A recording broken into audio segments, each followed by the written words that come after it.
Hey everyone, Angie Coley here, and today I wanted to talk about failure.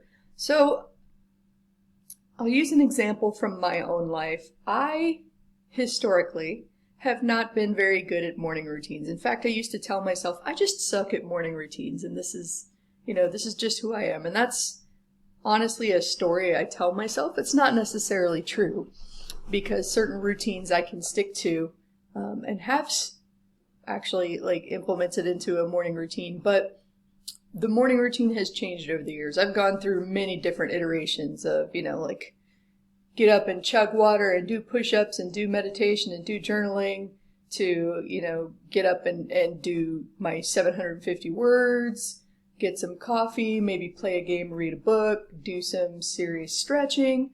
Like I can't tell you how many iterations that I've gone through, and a lot of them I have made it to that, 60 days of habit thing where you do it for 60 days in a row and it's supposed to just kick in and be automatic.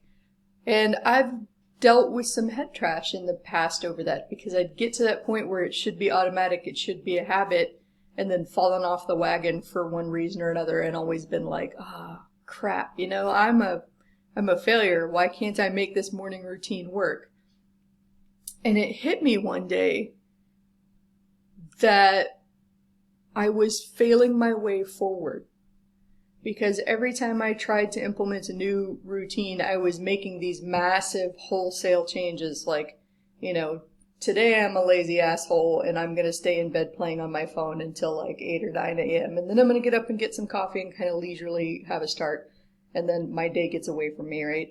But tomorrow I'm going to be up at 5 a.m. and I'm going to do some exercise. And I'm like, can you see how I was setting myself up not to be successful by creating this really flimsy bridge between who I am being and who I want to be and thinking I can do this from tonight to tomorrow? So what I've noticed in all of these different failures over the years is that one or two things would stick. And so I think I'm moving myself slowly in that direction. Like now I do get up and chug water.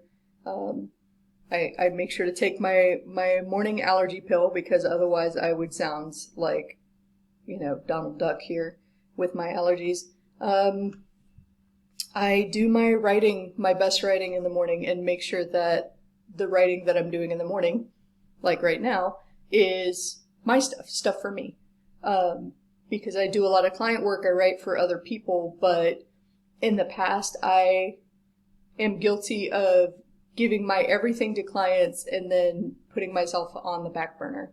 And that's not to say that I want to give less to my clients or that I think that they're not as important as me, but I think anything that you build, you're going to want to give some quality time to yourself, even if it's just, 20, 30 minutes a day, to think about what your future is, because you need to be able to envision it for it ever to be possible. If you can't see it, you can't achieve it. So make sure that you're thinking about what you want your future to look like and that you're actively working toward it every day.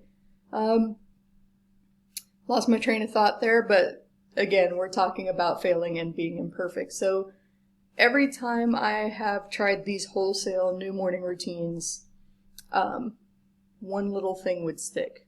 And so that's my message for you today. If you've been trying stuff, even if you've been trying stuff for years, for decades, and it's not really sticking, I want you to think back and figure out whether that's a true story or a you story. Can you see changes from who you started out to who you are today? Can you point out the positive steps you've taken and ask yourself how you can do more of that, add more of that, be more of that? And can you take one failure forward as often as possible without letting it make you feel like a failure? Because failure is an event. It is something that happens. It's happening to us all. It happens all the time, and it is not something that you can avoid. It's part of the process. But I'm hoping that you can reframe it, because failure is not an identity. It is an event. It is simply something that happens. So make sure that you're using your failures to move you forward. And that's what I have for you today.